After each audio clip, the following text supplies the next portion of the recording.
우리 다 같이 두 손을 가슴에 얹고 이렇게 다짐합니다. 하나님께서 보실 때에 나는 정말 두고 보기에도 아까운 사람이다. 시작.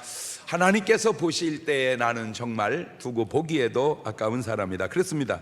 하나님께서 보실 때에 나는 정말 두고 보기에도 아까운 사람입니다. 그런 정체성이 확립이 되면 그런 정체성의 삶이 나옵니다.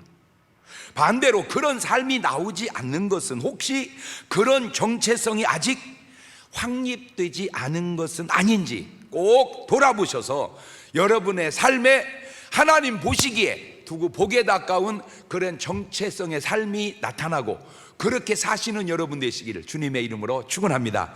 할렐루야. 누가복음 15장에 나오는 그 탕자의 삶이 세 가지가 있는데, 원래 집에서 살 때 뭔 생각이 들었는지 집에 나가서 타락하고 살 때, 그리고 다시 집에 회개하고 돌아와 살 때 삶이 다 다른 것은 바로 그의 정체성이 다르기 때문인데, 요즘의 탕자의 삶을 이렇게 비교해 보니까 탕자의 삶은 모태신앙 같아.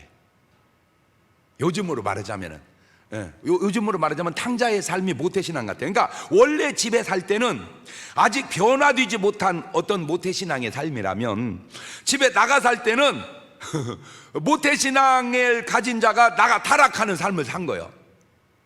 그러다가 회개하고 다시 집에 돌아와 살 때는 요즘 말로 말하면 성령으로 거듭나서 변화된 삶을 사는 모습하고 같지 않을까. 물론 꼭 그런 건 아니지만 제가 이렇게 추측을 해보건대, 바라기는 크리스찬의 신앙생활이라고 하는 것은 집에 원래 살고 있었던 탕자의 삶이 아니고, 나가서 타락하는 삶은 더더군다나 말이 안 되고, 회개하고 성령으로 거듭나서 돌아와서 사는 탕자 같은 그런 삶을 누리는 여러분 되시기를 주의 이름으로 축원합니다.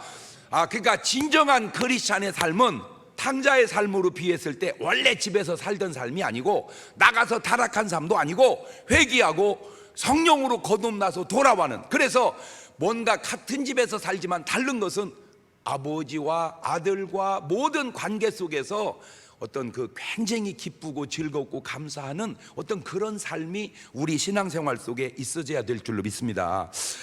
아버님이 직분자고 나는 그 아들이라, 나는 딸이라 그냥 어려서부터 교회를 다녔습니다. 그런데 구원의 감격이 없고 변화의 기쁨이 없다면 한번 점검해 볼 일이다, 그 말이죠. 여러분, 세상을 살면서 혹시 남을 대접해 본 적 있으신가요? 아니면 반대로 남에게 대접을 받아본 적이 있으신가요? 정말 세상과 교회는 어쩌면 그렇게 정반대의 삶을 이야기하고 가르칠까? 진짜 세상과 교회는 반대다 하는 게 오늘 본문 속에 한번 볼래요? 누가복음 14장 12절 이하를 제가 읽어드릴게요. 또 자기를 청한 자에게 이르시되 네가 점심이나 저녁이나 베풀거든 벗이나 형제나 친척이나 부한 이웃을 청하지 마라. 두렵건대 그 사람들이 너를 도로 청하여 내게 가품이 될까 하라. 잔치를 배설하거든 차라리 가난한 자들, 몸이 지체가 부자유스러운 자들, 앞을 보지 못하는 시각장애인들, 그러면 저희가 갚을 것이 없는 거로 내게 복이 되리니 이는 의인들의 부활시에 내가 가품을 받겠음이니라 하시더라. 정말 세상하고 다르죠. 여러분, 세상은 어떻게든지 나보다 나은 사람, 높은 사람, 도움이 될 만한 사람을 대접해서 뭔가 자기의 유익을 추구하지, 누가 그런 사람 데려다가 대접을 세상 사람이 어디 있어요? 교회니까, 하나님 말씀이니까 그렇게 하라는 거예요.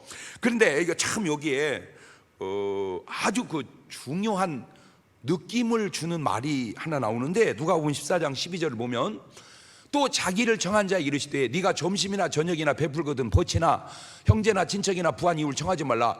두렵건대 그 사람들이 너를 도로 청하여 내게 가품이 될까? 아니, 내가 밥을 대접하고 다시 갚는 게 그게 뭐 할 일이라는 거예요? 두려운 일이고, 말도 안 되는 일이 지금 말씀 속에, 우리 느낌으로는 말도 안 되는 일이, 아니 대접하고 대접받는 게 당연하지, 대접하고 대접을 받는 것이 왜 두려운 일이냐? 우리 느낌이 이해가 안 되잖아요. 그러나 성경은 그렇게 지금 말하고 있어요. 제가 이것도 네 박자로 따져봤습니다. 전혀 대접은 안 받고 대접만 하고 사는 사람 1등이죠. 대접을 하고 대접을 받는 사람 2등입니다. 대접을 받고 대접하는 사람 3등입니다. 대접만 받고 전혀 대접을 안 하는 사람 4등입니다. 가능하겠죠? 네, 한번 해볼까요? 1등부터. 1등은 제가 해드릴게요. 대접은 전혀 안 받고 대접만 하고 사는 사람 1등. 시작.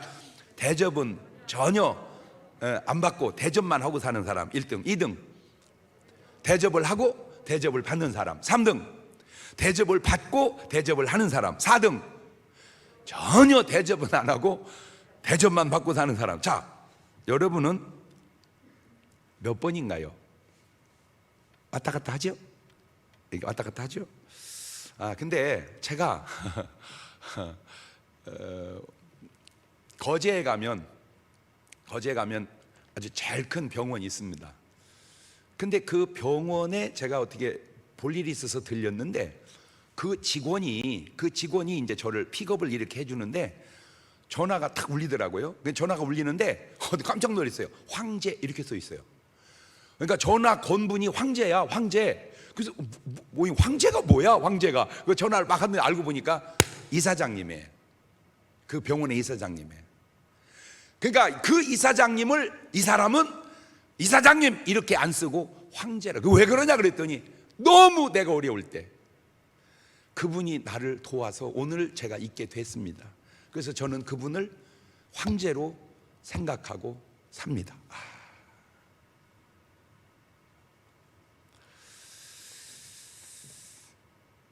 그런데 이 말씀은 이제 그렇다는 말씀이지 꼭 그렇게만 해야 된다는 말씀이 아닐 수도 있는 것은 상황에 따라 달라질 수도 있기 때문입니다. 말을 바꾸면 꼭 되받는 사람한테는 대접하지 마라. 100% 그렇게 하기는 쉽지 않겠죠. 왜냐하면 이 상황이 다를 수가 있으니까.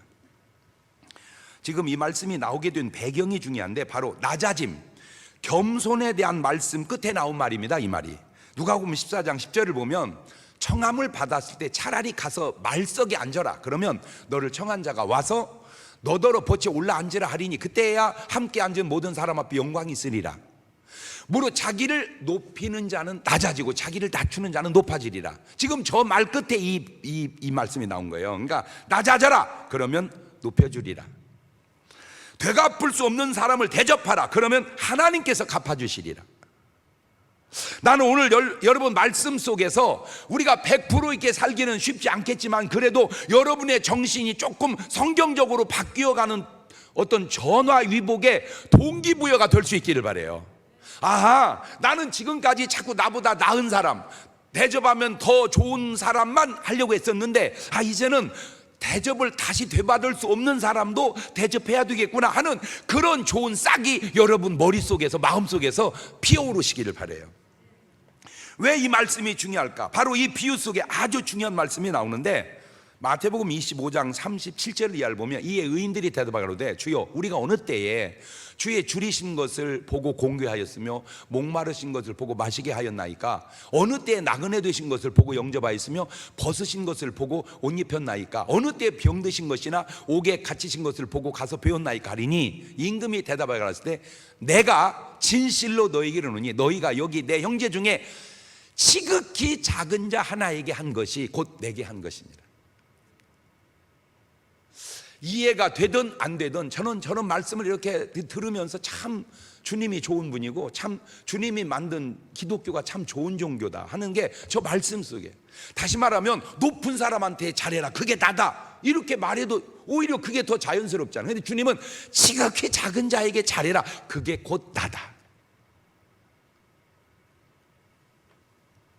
마태복음 25장 44절 이하에도 저희도 대답하기로되 주여 우리가 어느 때에 주의 줄이신 것이나 목마르신 것이나 나그네 되신 것이나 벗으신 것이나 병드신 것이나 옥에 갇히신 것을 보고 공양치 아니하더이까? 이에 임금이 대답하라사대 내가 진실로 너희에게 이르노니 이 지극히 작은 자 하나에게 하지 아니한 것이 곧 내게 하지 아니한 것이니라 하시리니 저희는 영벌의 의인들은 영생에 들어가리라.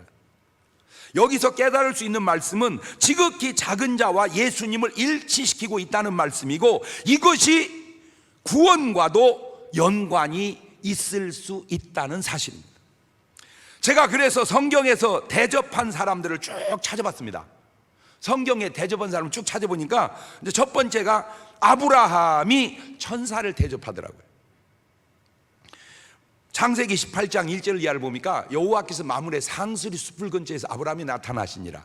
오정 즈음에 그가 장막문에 앉았다가 눈을 들어본즉 사람 셋이 맞은편에 섰는지라. 그가 그들을 보자 곧 장막문에서 달려나가 영접하여 몸을 땅에 굽혀 가로되 내 주여 내가 주께 은혜를 입어 싸우면 원컨대 종을 떠나 지나가지 마옵시고 물을 조금 가져오게 하사 당신들의 발을 씻으시고 나무 아래 쉬소서. 내가 떡을 조금 가져오리니 당신들의 마음을 쾌활케 하신 후에 지나소서. 당신들이 종에게 오셨음이니이다. 그들이 가로되 네 말대로 그리하라.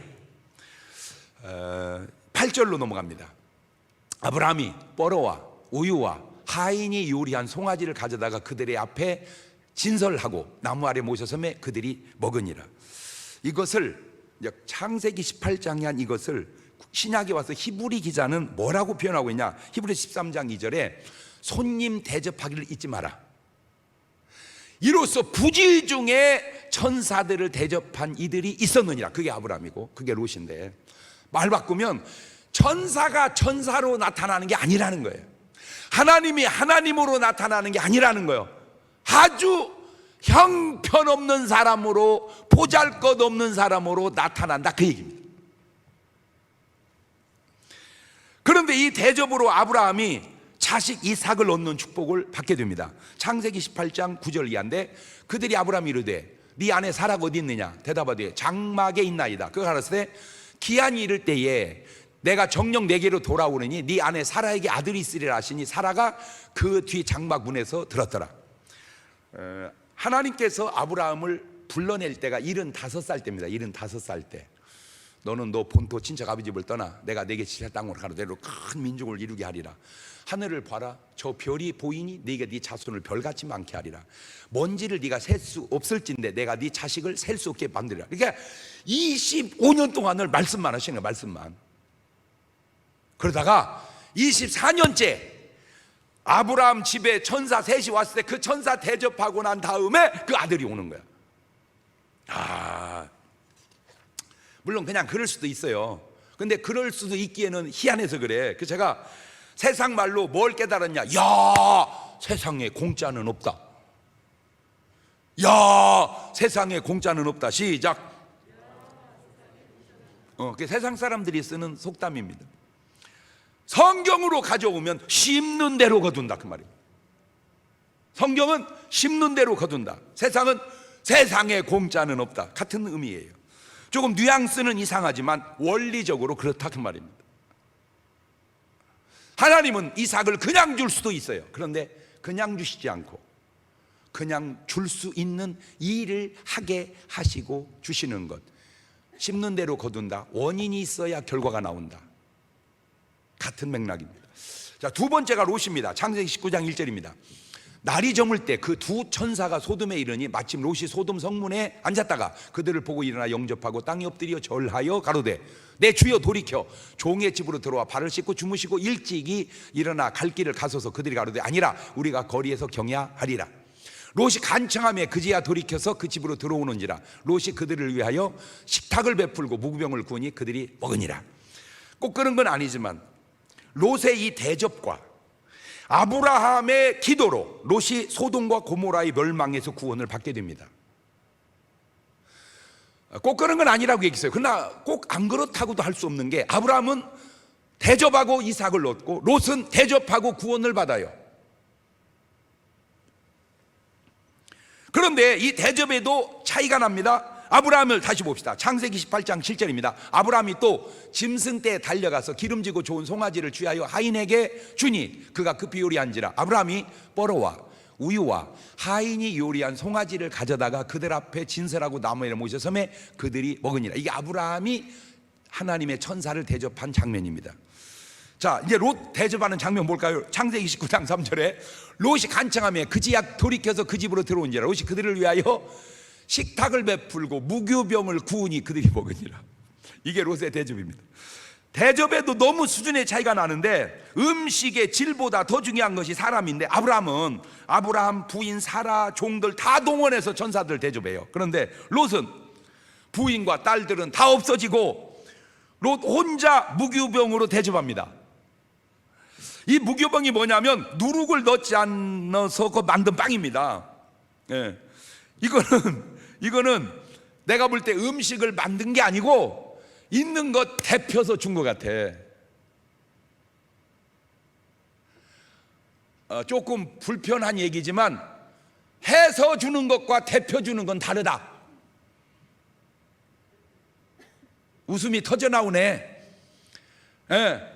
해서 주는 음식과 데펴서 주는 음식은 다르다. 시작. 가정에 우스개 트러블이 좀 생길까? 여보, 날 완전 아브람식으로 대접 안 하고 롯식으로 하네. 이렇게. 예. 데워주는 건 롯식, 해서 대접하는 건 아브람식. 2000년 기독교 역사에 이렇게 설교한 사람은 나 한 명밖에 없을 거예요. 지금 나도 처음 하는 소리거든. 그런데 누누이 하는 얘기입니다만은 내 말이 꼭 맞는 건 아니에요. 예. 왜? 그냥 대표주는 거라도 감사하게 먹어. 왜? 아무나 대표준다고 뭐라고 할 군번이 아니거든. 왜? 여보, 대표주지 말고 해줘. 아이고 여보 잘못했어요. 이런 여자도 흔치는 않지만 있겠지만, 잔소리 말고 주는 대로 먹어. 그런 여자도 많거든요. 예, 그러니까 그냥 그렇다는 얘기입니다. 세 번째, 사르밧 과부가 엘리야를 대접합니다.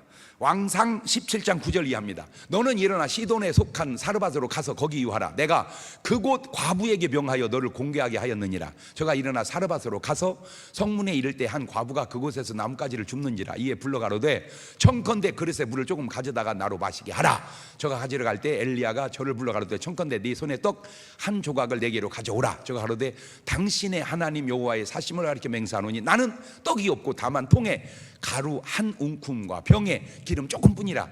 내가 나뭇가지 두엇을 주어다가 나와 내 아들을 위하여 음식을 만들어 먹고 그 후에는 죽으리라. 엘리야가 저에게 이르되 두려워 말고 가서 네 말대로 하려니와 먼저 그것으로 나를 위하여 작은 떡 하나를 만들어 내게로 가져오고 그 후에 너와 네 아들을 위하여 만들라.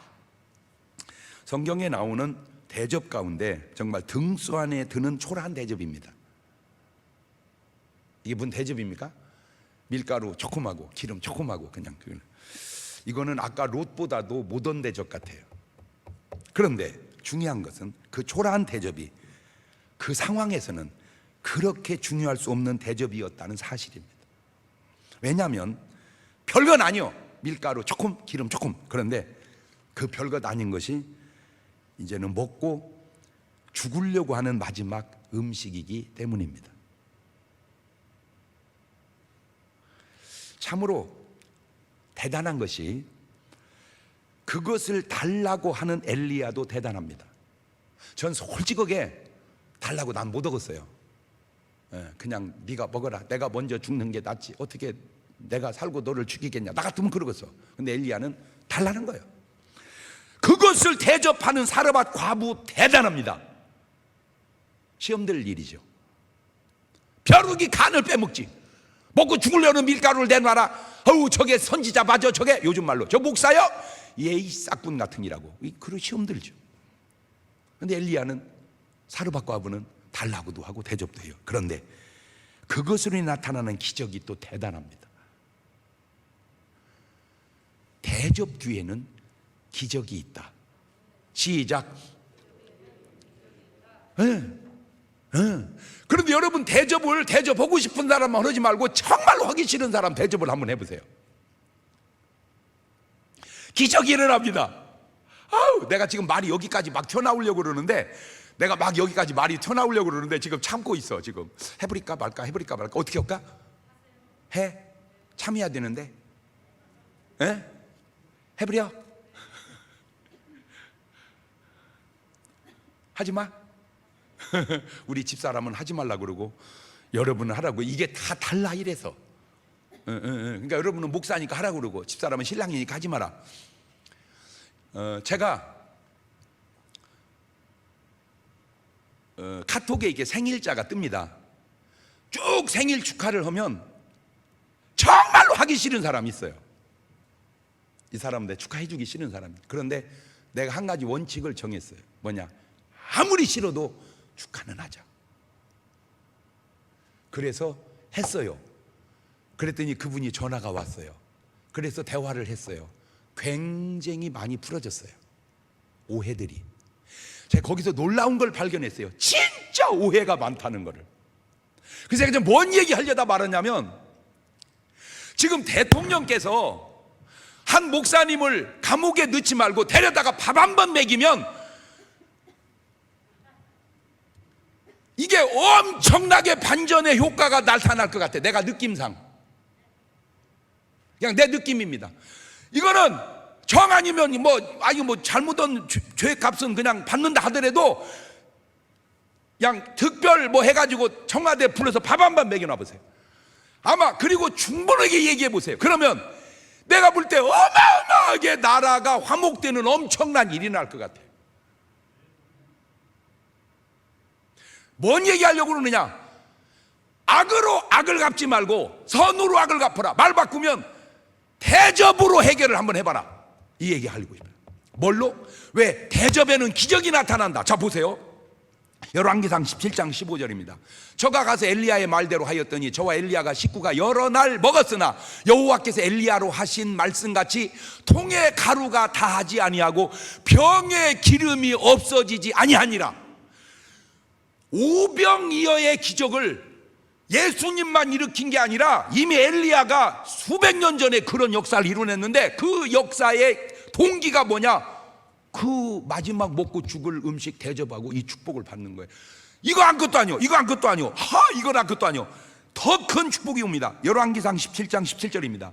이 일 후에 그 집 주모되는 여인의 아들이 병들어 증세가 심히 위중하다가 숨이 끊어진지라. 저 죽은 아들을 20절입니다.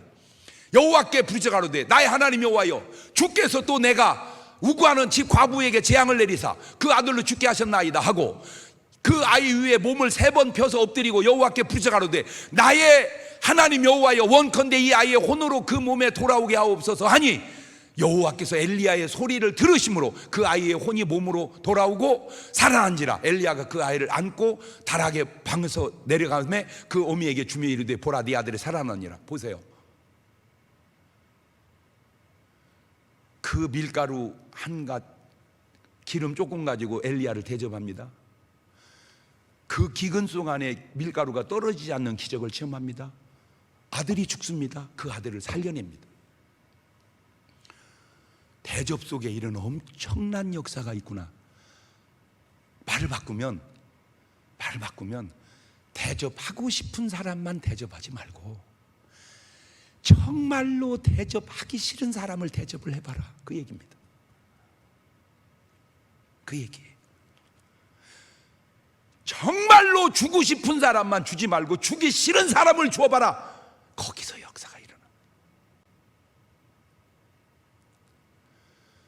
자, 누가 봐도 지금은 대통령은 실권자고 감옥에 있는 사람은 권위 없는 사람이에요. 그러나 입장은 항상 그대로 지속되기도 하지만 뒤바뀌기도 한다는 거예요.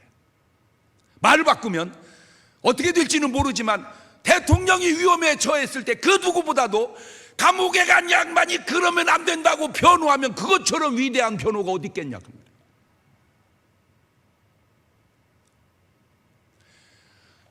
대접은 하기 싫은 사람한테 해야 되는구나.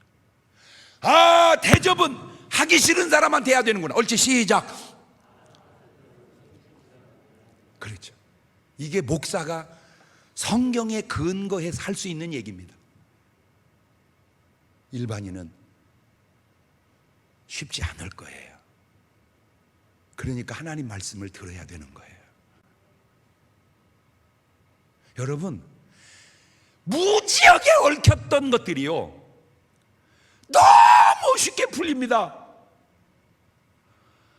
미안해, 죄송합니다, 그 한마디에 제가 진짜 장점도 되고 단점도 되는 게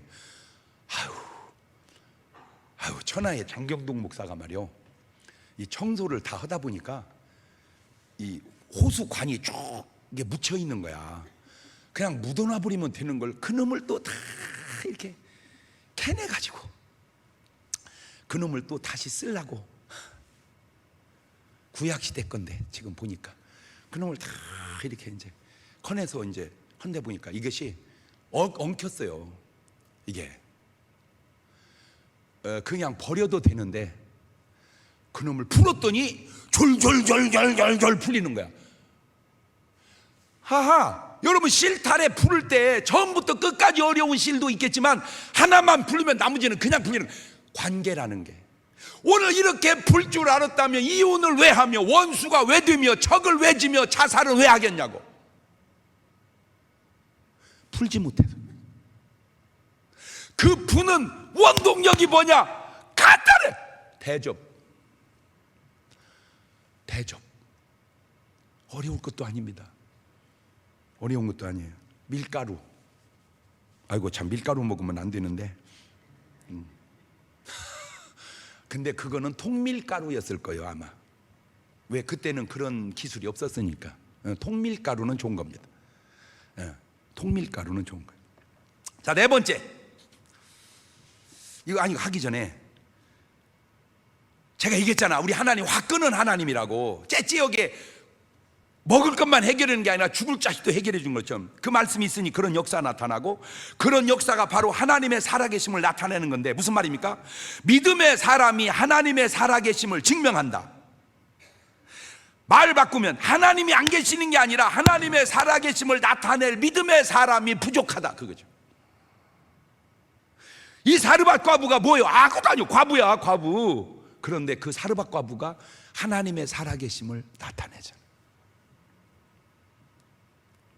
사울 왕이야, 왕인데 하나님이 안 계신 것 같이 살잖아, 그 사람. 꼭 내가 무슨 왕이냐, 천한 과부냐, 그것만 중요한 게 아니에요. 내 삶을 통해서 하나님이 살아계심을 나타내고 사느냐. 네 번째, 삭개오가 예수님을 대접합니다. 누가복음 19장 5절 이하입니다. 예수님께서 그곳에 이르사 우러러 보시고 이르시되, 삭개오야, 속히 내려오라. 내가 오늘 내 집에 유하여 하겠다 하시니 급히 내려와 즐거워하며 영접하거늘 무사람이 보고 수군거려 가로되 저가 죄인의 집에 유하러 들어갔도다 하더라. 이 삭개오의 예수님을 향한 대접은 곧 구원을 의미하기도 합니다. 참 신기한 게, 예수님은 예수님을 대접하는 일에 거의 사양하는 일이 없다는 거예요. 예수님 오셔서 식사하시죠? 안 먹는다. 없어요. 없어요. 누가건 간에 식사만 하시라면 그가 죄인이든 누구든 욕을 듣든 안 듣든 그냥 합니다. 마태복음 9장 10절 이하에 증명이 됩니다. 예수님께서 마태의 집에서 앉아 음식을 잡수실 때 많은 세리와 죄인들이 와서 예수와 그 제자들 함께 앉았더니 바리새인들이 보고 제자들에게 이르되 어찌하여 너희 선생은 세리와 죄인들과 함께 잡수시느냐? 요거도 먹는 거잖아. 지금 같이 밥 먹고 예수께 들으시고 이르시되 건강한 자에게는 의원이 쓸데없고 병든 자라게랴 쓸데 있느니라. 이게 뭘 의미합니까? 여러분, 예수님 식사 대접 보면 예수님은 100% 오신다는 거예요. 여러분, 예수님 영접하시면 예수님 100% 오신다. 나는 네 속에는 못 간다, 그러지 않은, 그런 예수님이 아니라는 거예요. 내가 네 집 가서 밥 먹어, 택도 없는 소 그러지 않는다는 거예요. 예수님이 식사 대접을 받으셨다는 말의 의미는 그 사람이 바로 구원받을 사람이라는 의미까지 나아가진다, 그 얘기입니다. 그러고 보니 깜짝 놀란 게요, 가룟 유다가 대접했다는 얘기가 없어요. 가룟 유다가 예수님이든 누구든 대접했다는 얘기. 그런데 베드로는 달라. 베드로는 그런 얘기가 있어요? 봐봐, 마태복음 8장 14절. 예수님께서 베드로의 집에 들어가사 그의 장모가 열병으로 앓아누운 걸 보시고 그의 손을 만지시 열병이 떠나고 여인이 일어나 예수께 뭐 들더라? 수종 들더라. 이 말이 뭔 말이요? 예수님을 대접했더라, 그 말이죠. 누구 집에서? 베드로 집에서. 누가? 장모님이. 또 깨달았어요, 금방. 아, 큰 손님 오면, 사위 집에 큰 손님 오면 장모님이 가서 꼭 도와줘야 된다.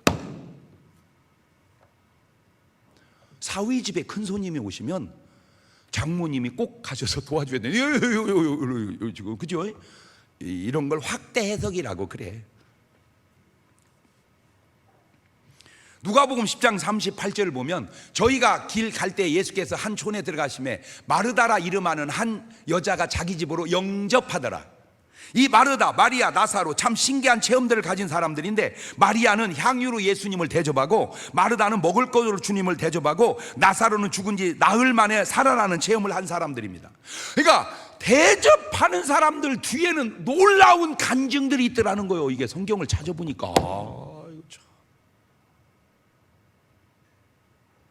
대접하는 사람들 뒤에는 놀라운 간증이 있다. 시작. 꼭 그런 건 아니지만 대접은 구원을 향해 가는 길에 나타나는 현상이더라는 거예요. 그러니까 구원을 향해 가는 사람은 뭐가 나타나게 돼 있어? 대접이 나타나게 돼 있어. 사도행전 9장 36절입니다. 요빠에 다비다라는 여제자가 있으니 그 이름을 번역하면 도르가라. 선행과 구제하는 일이 심히 많더니 그때 병들어 죽음에 시체를 씻어 달하게 뉘우니라. 저 사람 대접 많이 하다가 죽었어요. 40절입니다.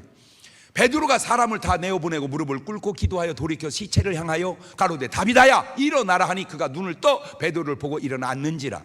베드로가 손을 내밀어 일으키고 성도들과 과부들을 불러들여 그의 산 것을 보이니 온 요빠 사람이 알고 많이 주를 믿더라.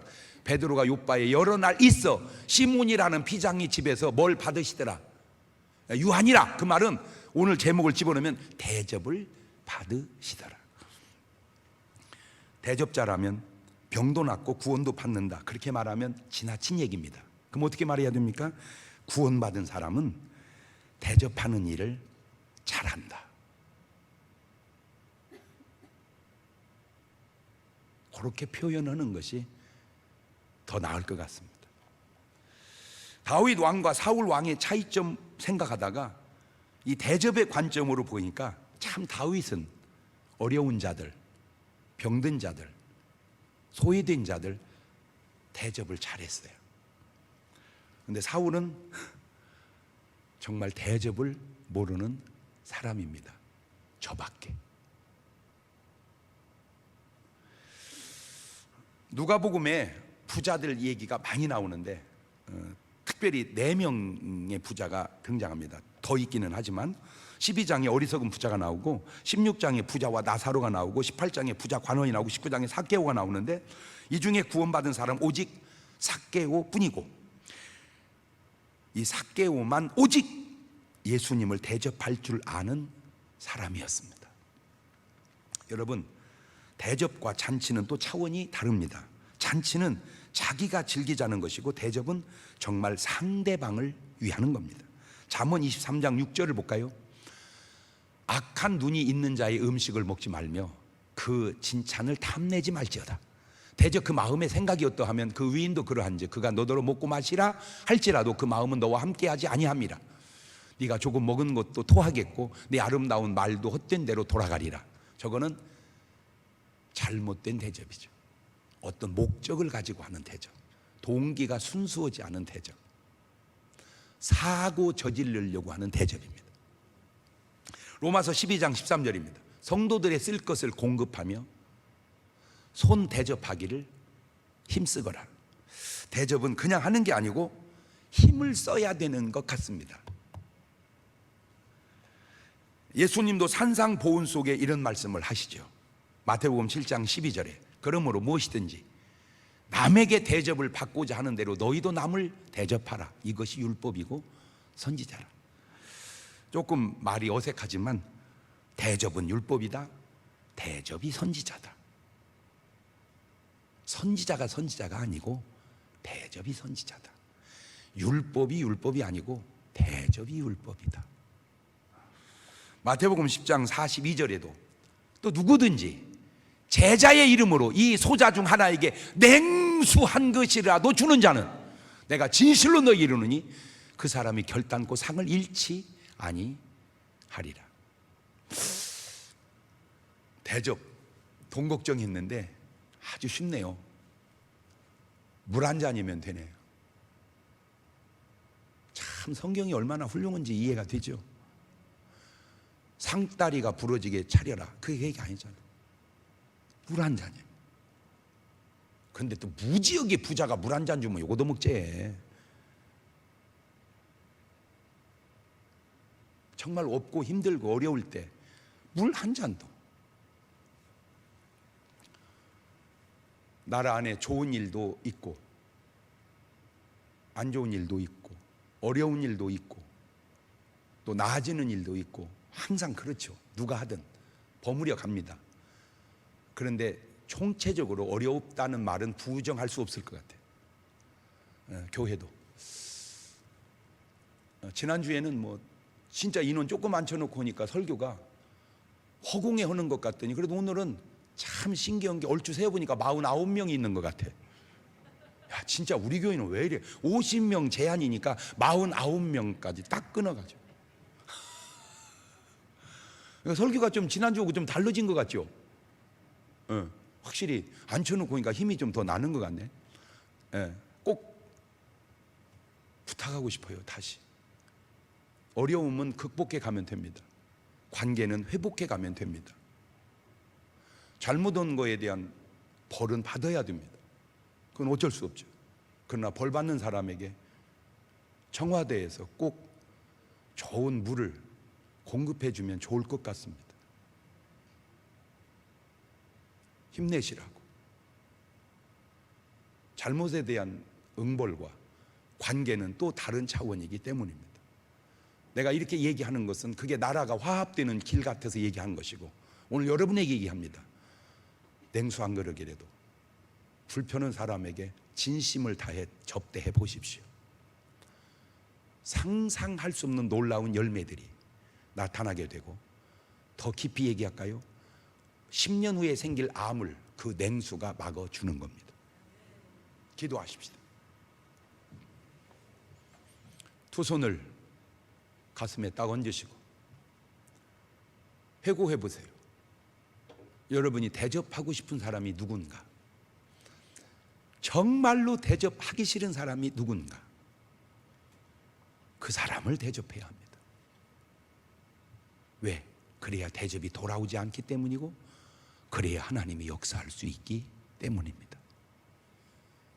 지금은 우리 주 예수 그리스도의 은혜와 아버지 하나님 무한하신 사랑하심과 성령님 교통하심이 대접을 통해 내가 구원받은 사람임을 증명하며 살기 원하는 성도들 머리 위에 이제부터 영원토록 함께 하시기를 간절히 축원하옵나이다. 아멘.